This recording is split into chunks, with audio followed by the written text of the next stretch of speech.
Hi friends, welcome to Telugu home tech channel. ఈ రోజు క్లాస్లో నేను మీకు వచ్చేసి ఎలక్ట్రికల్ పవర్ సిస్టమ్ గురించి ఇంట్రడక్షన్ అయితే చెప్పబోతున్నాను ఫ్రెండ్స్. అంతకన్నా ముందు ఫ్రెండ్స్, నా ఛానల్ ఇంకా ఎవరైతే ఫస్ట్ టైం చూస్తున్నట్లయితే సబ్స్క్రైబ్ చేయండి ఫ్రెండ్స్. తప్పకుండా సపోర్ట్ చేయండి, లైక్ చేయండి, షేర్ చేయండి. ఓకే, మనం కాన్సెప్ట్లోకి వెళ్ళినట్లయితే ఫ్రెండ్స్, ఎలక్ట్రికల్ పవర్ సిస్టమ్. అసలు ఎలక్ట్రికల్ పవర్ సిస్టమ్ అంటే ఏంటి అండ్ దాంట్లో ఏమేమి ఉంటాయో ఒకసారి మనం చూద్దాం. చూడండి, ఎలక్ట్రికల్ పవర్ సిస్టమ్ అంటే జనరల్గా పవర్ సిస్టమ్ అంటే ఏమంటారు అని అంటే, చూడండి, జనరేషన్, ట్రాన్స్మిషన్, డిస్ట్రిబ్యూషన్ నార్మల్గా ఎలక్ట్రికల్ పవర్ సిస్టమ్స్ లో కంపల్సరీ ఉంటాయి. ఈ combination of three, generation, transmission, distribution, ఈ కాంబినేషన్ ఆఫ్ దీస్ త్రీ మనం ఏమంటామంటే ఎలక్ట్రికల్ పవర్ సిస్టమ్ అనేసి అని అంటాము. మనము పవర్ జనరేట్ చేస్తాము, జనరేట్ చేసింది మనం యూటిలైజ్ చేసుకునే వరకు ఉండే ప్రాసెస్ మొత్తాన్ని కూడా మనం ఏమంటామనంటే, జనరేట్ చేసిన ఆ జనరేటింగ్ స్టేషన్ దగ్గర ఉండే జనరేట్ చేసిన ఆ పవర్ నుంచి మన ఇంటి దగ్గరకు వచ్చే కన్స్యూమర్ యూటిలిటీ ఉంటుంది కదా, ఆ మొత్తం ప్రాసెస్ ని మనం అక్కడ ఉన్న వరకు అది మొత్తం ఆ సిస్టమ్ ఏమంటామంటే ఎలక్ట్రికల్ పవర్ సిస్టమ్ అనేసి అని అంటాం. అందులో మనకి ఏముంటాయంటే, చూడండి, ఇక్కడ జనరేషన్, ట్రాన్స్మిషన్ అండ్ డిస్ట్రిబ్యూషన్ అనేసి త్రీ టైప్స్ ఆఫ్ మీకైతే కనిపిస్తున్నాయి. ఇక్కడ చూడండి జనరేషన్. ఇక్కడ మనం ఒక్కొక్కటి ఇండివిజువల్ గా మనం చూసుకున్నట్లయితే generation and transmission, distribution. Generation అంటే ఏంటి?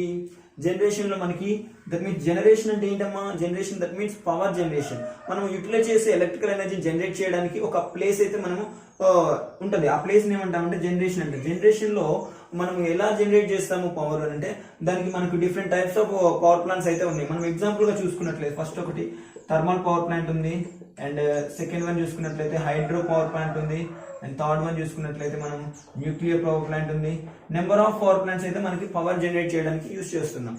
అందులో మనకి ఏదైనా ఏ ప్లాంట్ అయినా కానీ మనం అల్టిమేట్ ఎయిమ్ ఏంటి అని అంటే పవర్ ని జనరేట్ చేస్తుంది, మనం యూటిలైజ్ చేసుకుంటున్నాం. మనం ఇక్కడ కన్స్యూమర్స్ దగ్గర మనకి లోడ్ అనేది ఉంటుంది కాబట్టి ఆ లోడ్ ని మనము ఆ లోడ్ కి తగ్గట్లుగా మనం పవర్ అనేది ఈ జనరేటింగ్ స్టేషన్ దగ్గర జనరేట్ చేస్తాం. అందులో మనకి థర్మల్ పవర్ ప్లాంట్ ఉండొచ్చు, హైడ్రో పవర్ ప్లాంట్ ఉండొచ్చు, న్యూక్లియర్ పవర్ ప్లాంట్ ఉండొచ్చు, లేదా డీజిల్ పవర్ ప్లాంట్, ఇంకా ఏ నెంబర్ ఆఫ్ పవర్ ప్లాంట్స్ అనేది చాలా different types of power plants అనేది మనకి అవైలబుల్ గా ఉన్నాయి.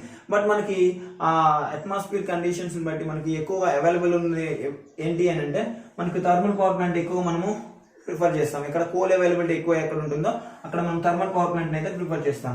ఆ ప్లాంట్ మనం ఎక్కడ ఎలా ఇన్స్టాల్ చేస్తాం అన్ని కూడా ఆ ప్లాంట్ జనరేటింగ్ స్టేషన్ లో మొత్తం ఆ కంప్లీట్ స్ట్రక్చర్ అనేది, ఆ పవర్ అనేది ఏ విధంగా జనరేట్ అవుతుందో ఆ స్ట్రక్చర్, కంప్లీట్ స్ట్రక్చర్ అనేది ఆ జనరేటింగ్ స్టేషన్ లో అయితే ఉంటుంది అనమాట. జనరేటింగ్ స్టేషన్ లో నెంబర్ ఆఫ్ డివైజెస్ ఉంటాయి, నెంబర్ ఆఫ్ ఎక్విప్మెంట్స్ ఉంటాయి, ఇవన్నీ కూడా ఇక్కడ ఉంటాయి అనమాట జనరేటింగ్ స్టేషన్ లో ఉండి. దాన్ని మనం యూజ్ చేసుకుని, దట్ మీన్స్ మనం ఎగ్జాంపుల్ గా మనం థర్మల్ పవర్ ప్లాంట్ మనం చూసుకున్నట్లయితే, చూడండి, థర్మల్ పవర్ ప్లాంట్ లో మనము అల్టిమేట్ అక్కడ మనకి ఎయిమ్ ఏంటి అని అంటే పవర్ ని జనరేట్ చేయాలి. జనరేట్ చేయడానికి మనం ఇక్కడ యూజ్ చేసే మెయిన్ ఫ్యూల్ ఏంటి అని అంటే థర్మల్, దట్ మీన్స్ కోల్ అనమాట. థర్మల్ పవర్ ప్లాంట్ లో మనం కోల్ ని యూజ్ చేసి మనకి ఫైనల్ గా పవర్ ని అయితే జనరేట్ చేస్తున్నాం. సరేనా? ఆ పవర్ ని జనరేట్ చేయడానికి మెయిన్ గా ఇక్కడ మనం బొగ్గు, కోల్ అంటే బొగ్గుని యూజ్ చేస్తున్నాం. బొగ్గుని యూజ్ చేసి మనం ఇక్కడ జనరేషన్ లో ఎలక్ట్రికల్ ఎనర్జీని మనం ప్రొడ్యూస్ చేస్తున్నాం. మనం ఇక్కడ చూసుకున్న హైడ్రో పవర్ ప్లాంట్ లో మనం చూసుకున్నట్లయితే వాటర్ ని యూజ్ చేసి మనం పవర్ ని జనరేట్ చేస్తాం. అంటే న్యూక్లియర్ పవర్ ప్లాంట్ లో మనం యురేనియం, థోరియం ఇంకా ఉంటాయి, వాటిని యూజ్ చేసి మనం ఇక్కడ పవర్ జనరేట్ చేస్తాం. డీజిల్ పవర్ ప్లాంట్ లో అయితే డీజిల్ ని యూజ్ చేసి మనం పవర్ ని అయితే జనరేట్ చేస్తాం. ఓకేనా? జనరేషన్ లో ఇవన్నీ కూడా ఏ ప్లాంట్ అయినా కానీ మనకి జనరేషన్ స్టేషన్ లో పవర్ అనేది జనరేట్ చేస్తాం. ఇది వచ్చేసి జనరేషన్. ఓకేనా? నెక్స్ట్ మనం చూసుకున్నట్లయితే జనరేట్ చేస్తాము. జనరేట్ చేసిన ఫర్ ఎగ్జాంపుల్ ఏదో ప్లాంట్ తీసుకున్నాం, థర్మల్ పవర్ ప్లాంట్ కానీ ఏ ప్లాంట్ అయినా కానీ జనరేట్ చేసాం. ఫర్ ఎగ్జాంపుల్ 11 kV జనరేట్ చేసాం. దట్ మీన్స్ ఆ ఫిజికల్ రూపంలో ఉన్న మనం for example thermal power plant తీసుకున్నట్లయితే ఫిజికల్ గా ఉన్న బొగ్గుని మనం ఏం చేసాం, క్రష్ చేసి అండ్ దెన్ ఆఫ్టర్ బర్న్ చేసిన తర్వాత వచ్చిన ఎనర్జీని మనం యూజ్ చేసి మనకి ఎలక్ట్రికల్ ఎనర్జీ అయితే జనరేట్ చేసాం. జనరేట్ చేసినప్పుడు voltage for example 11 kV voltage అనేది జనరేట్ చేసాం. ఓకే, జనరేట్ చేసాం, బాగానే ఉంది. జనరేట్ చేసేందుకు మనం ఏం చేయాలి? జనరేట్ చేసిన ఎనర్జీని మనం ఏం చేయాలి? We have to use. ఎలా యూజ్ చేస్తాం? థర్మల్ పవర్ ప్లాంట్ ప్లాంట్స్ అనేవి కూడా మనకి దూరంగా ఉంటాయి, మన కన్స్యూమర్ ప్రిమిసెస్ కి అనేది చాలా దూరంగా ఉంటాయి. సో మన జనరేటింగ్ స్టేషన్ లో జనరేట్ అయిన పవర్ అనేది మన ఇంటి దగ్గరికి రావాలి అంటే మనకి దిస్ టూ అనేది యూజ్ అవుతాయి అనమాట. ఇక్కడ చూడండి, మీకు ట్రాన్స్మిషన్, డిస్ట్రిబ్యూషన్ అనేది చాలా యూజ్ అవుతాయి అనమాట. ఫర్ ఎగ్జాంపుల్ మనం థర్మల్ పవర్ ప్లాంట్ జనరేట్ అయిన పవర్ 11 kV ని మనము మీ ఇంటి వరకు రావాలి అంటే మన ఇంట్లో ఉండే వోల్టేజ్ ఎంత? ఫర్ ఎగ్జాంపుల్ 230 నుంచి 240 వోల్ట్స్ మధ్యలోనే ఉంటుంది. సో ఓకేనా? కాబట్టి మనకి ఇక్కడ జనరేట్ అయిన వోల్టేజ్ ఎంత? 11 kV. 11 kV ని మన ఇంటికి వచ్చేసరికి 240, 230 వోల్ట్స్ కి రావాలంటే ఆ మొత్తం ప్రాసెస్ ఉంటుంది చూసారా? దట్ మీన్స్ దాని ఫస్ట్ ప్రాసెస్ ఏమో జనరేటింగ్ స్టేషన్ నుంచి కొంచెం ప్రాసెస్ ఉంటుంది. జనరేటింగ్ స్టేషన్ నుంచి ఆ జనరేట్ అయిన పవర్ ని ట్రాన్స్మిట్ చేస్తాం అనమాట. ట్రాన్స్మిట్ చేసి ట్రాన్స్మిట్ చేసే ఆ యొక్క ప్రాసెస్ ఏమంటాము అంటే ట్రాన్స్మిషన్ అంటాము. ఆ వచ్చిన ఆ జనరేట్ అయిన వోల్టేజ్ ని, దట్ మీన్స్ పవర్ ని మనకి 11 kV జనరేట్ అయితే ఆ 11 kV ని మనం ట్రాన్స్మిట్ చేస్తాం అనమాట. ట్రాన్స్మిట్ మీన్స్ 11 kV ని మనము బై యూజింగ్ ట్రాన్స్ఫార్మర్ ద్వారా మనం యూజ్ చేసుకుని 11 kV ని అప్ టు 132 kV వరకు స్టెప్ అప్ చేసుకుని మనము ఆ వోల్టేజ్ ని మనము ట్రాన్స్మిట్ చేసుకుంటాము. ఆ ట్రాన్స్మిట్ చేసుకున్న తర్వాతకి ఆ ట్రాన్స్మిట్ అయిన వోల్టేజ్ గ్రిడ్ కి వెళ్తుంది. గ్రిడ్ నుంచి మనకి ఇప్పుడు మనకి అల్టిమేట్ ఎయిమ్ ఏంటంటే మనం యూజ్ చేయాలి ఆ పవర్ ని యూజ్ చేయాలంటే మన వోల్టేజ్ ఎంత 230 నుంచి 240 volts మధ్యలోకి రావాలి మన హౌస్ ప్రిమిసెస్ కి అయితే. మనం ఇక్కడ ట్రాన్స్మిషన్ 132 kV వచ్చింది. సో ఇదంతా కూడా ట్రాన్స్మిషన్ అనమాట. 11 kV నుంచి 132 కి అప్ చేసి బై యూజింగ్ ట్రాన్స్ఫార్మర్ ద్వారా అప్ చేసుకొని దాన్ని మనం ట్రాన్స్మిట్ చేసుకుంటాం అనమాట ఆ వోల్టేజ్ ని.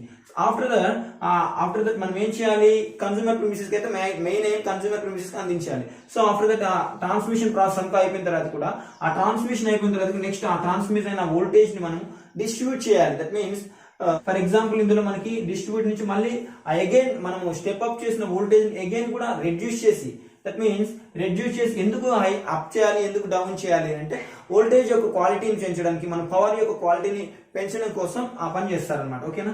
11 kV ని 132 వరకు ఎందుకు అప్ చేస్తారని అంటే ఆ యొక్క పవర్ యొక్క క్వాలిటీ ఇంక్రీజ్ చేయడం కోసం, లాసెస్ ని తగ్గించడం కోసం ఆ విధంగా చేస్తారనమాట. అప్ చేసిన ట్రాన్స్మిషన్ చేసిన తర్వాతకి ఏం చేస్తారంటే మళ్ళీ డౌన్ చేస్తారు. ఫర్ ఎగ్జాంపుల్ ఇక్కడ 132 kV వచ్చింది కదా, 132 kV ట్రాన్స్మిట్ చేసిన తర్వాత ఆఫ్టర్ దట్ దాన్ని మనం డిస్ట్రిబ్యూట్ చేయాలి. ఇందులోనే మనకి ట్రాన్స్మిషన్ లోనే మళ్ళీ కూడా మనకి 2 types ఉంటాయి అనమాట. చూడండి, ప్రైమరీ ట్రాన్స్మిషన్ ఒకటి ఉంటుంది, సెకండరీ ట్రాన్స్మిషన్ ఒకటి అయితే ఉంటుంది అనమాట. ప్రైమరీ ట్రాన్స్మిషన్ ఉంటుంది, సెకండరీ ట్రాన్స్మిషన్ ఉంటుంది. ప్రైమరీ ట్రాన్స్మిషన్ లో 11 kV ని 132 kV అప్ చేస్తారు కదా, దాన్ని అప్ చేసి ట్రాన్స్మిట్ చేస్తారు కదా, దాన్ని ప్రైమరీ ట్రాన్స్మిషన్ అనుకోవచ్చు. అగైన్ 132 kV ని మనం 33 kV కి డౌన్ చేసుకుంటాం, దాన్ని సెకండరీ ట్రాన్స్మిషన్ అనుకోవచ్చు.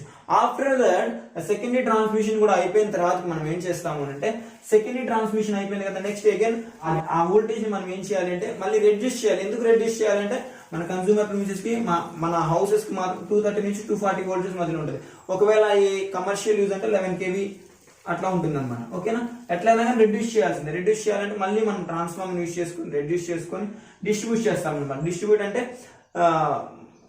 మన 33 kV ని మనం 11 kV కన్వర్ట్ చేస్తాడు. 11 kV ని కన్వర్ట్ చేసి 11 kV యూజర్స్ ఉంటారు, 11 kV ఇండస్ట్రీస్ ఉంటాయి, 11 kV సంబంధించిన వాటికి డిస్ట్రిబ్యూట్ చేసేస్తారు. అగైన్ 11 kV కూడా కొంతమంది అవసరం లేని వాళ్ళు ఉంటారు. దట్ మీన్స్ మనం కన్స్యూమర్స్ ఉంటాం కదా, 11 kV ని మళ్ళీ ఏం చేస్తారు అంటే 400 volts ని 400 volts కి కన్వర్ట్ చేస్తారు. 400 volts కి డౌన్ చేస్తారు. డౌన్ చేసి మనకి డిస్ట్రిబ్యూట్ చేస్తారు అనమాట. ఆ పవర్ ని మనం డిస్ట్రిబ్యూట్ చేస్తాం. అది 3 phase వోల్టేజ్ అనమాట. అగైన్ మళ్ళీ 400 వోల్టేజ్ మనకు అవసరం లేదు కాబట్టి అక్కడ కూడా మనకి 400 volts ని డైరెక్ట్ గా 230 నుంచి 240 volts మధ్యలో కన్వర్ట్ చేసేసి మనకి ట్రాన్స్మిషన్ డిస్ట్రిబ్యూషన్ ప్రిమిసెస్ కి అయితే అందిస్తారు అనమాట. ఓకేనా. This is about distribution and transmission. Generation అంటేనేమో ఈ విధంగా జనరేట్ చేస్తారు, అండ్ ట్రాన్స్మిషన్ అంటేనేమో వోల్టేజ్ ని ట్రాన్స్మిట్ చేస్తారు. దట్ మీన్స్ డిస్ట్రిబ్యూషన్ అంటేనేమో ఆ ట్రాన్స్మిట్ అయిన వోల్టేజ్ ని మళ్ళీ తీసుకొని దాన్ని డిస్ట్రిబ్యూట్ చేసి మన వరకు రావాలి, కన్స్యూమర్ ప్రిమిసెస్ వరకు రావడానికి ఆ ఒక ప్రాసెస్ ఏమంటారంటే డిస్ట్రిబ్యూషన్ అంటారు. ఓకేనా. డిస్ట్రిబ్యూషన్ అయిన తర్వాతకి ఈ 400 volts డిస్ట్రిబ్యూషన్ వస్తుంది కదా, దట్ మీన్స్ ఇక్కడ మనకి ఏమొస్తుంది, సర్వీస్ పాయింట్స్ వస్తాయి. దట్ మీన్స్ సర్వీస్ పాయింట్స్ మన మీటర్ దగ్గరకు వస్తుంది చూసారు, ఆ పవర్ అక్కడ వరకు వస్తుంది, దాన్ని సర్వీస్ పాయింట్స్ అంటారు. అక్కడ నుంచి తీసుకుంటాం అనమాట. మనం సర్వీస్ పాయింట్స్ నుంచి మనం పవర్ ని అయితే తీసుకుంటాము. ఓకేనా. This is about generation, transmission, distribution. మళ్ళీ ఒకసారి చూడండి, ఎలక్ట్రికల్ పవర్ సిస్టమ్ అంటే ఏంటంటే ఈ combination of generation, transmission, distribution మొత్తం కలిపితే మనం ఏమంటామనంటే ఎలక్ట్రికల్ పవర్ సిస్టమ్ అనేసి అంటాం. అందులో మనకి జనరేషన్ ఉంటుంది, ట్రాన్స్మిషన్ ఉంటుంది, డిస్ట్రిబ్యూషన్ ఉంటుంది. జనరేషన్ అంటేనేమో ఏదైనా ఒక మెథడ్, దట్ మీన్స్ ఏదైనా ఒక ప్లాంట్ ని మనం చూసుకున్నట్లయితే థర్మల్ పవర్ ప్లాంట్ కానీ, హైడ్రో పవర్ ప్లాంట్ కానీ, న్యూక్లియర్ డీజిల్ ఏదైనా ప్లాంట్ ని చేసి పవర్ అనేది జనరేట్ చేయడానికి అక్కడ జనరేషన్ అనేది జరుగుతుంది. ఆ జనరేట్ అయిన పవర్ ని ఏం చేస్తారు అంటే ట్రాన్స్మిషన్ సిస్టమ్ ద్వారా మనకి ట్రాన్స్మిట్ చేస్తారు. ఆఫ్టర్ ద ట్రాన్స్మిషన్ సిస్టమ్ అయిపోయిన తర్వాతకి నెక్స్ట్ ప్రాసెస్ ఏంటి అంటే డిస్ట్రిబ్యూషన్ సిస్టమ్ అనమాట. డిస్ట్రిబ్యూషన్ సిస్టమ్ అయిపోయిన తర్వాతకి ఆ డిస్ట్రిబ్యూషన్ అయిపోయిన తర్వాతకి కూడా మనకి సర్వీస్ పాయింట్స్ దగ్గరికి వస్తుంది అనమాట. ఓకేనా. పవర్ దిస్ ఈస్ అబౌట్ మొత్తం కూడా ఏమంటామనంటే ఎలక్ట్రికల్ పవర్ సిస్టమ్ అనేసి అంటాం అనమాట. ఓకేనా ఫ్రెండ్స్, ఈ వీడియో కనుక మీకు నచ్చినట్లయితే తప్పకుండా సబ్స్క్రైబ్ చేయండి ఫ్రెండ్స్, తప్పకుండా షేర్ చేయండి. Okay, thank you for watching friends. Have a nice day.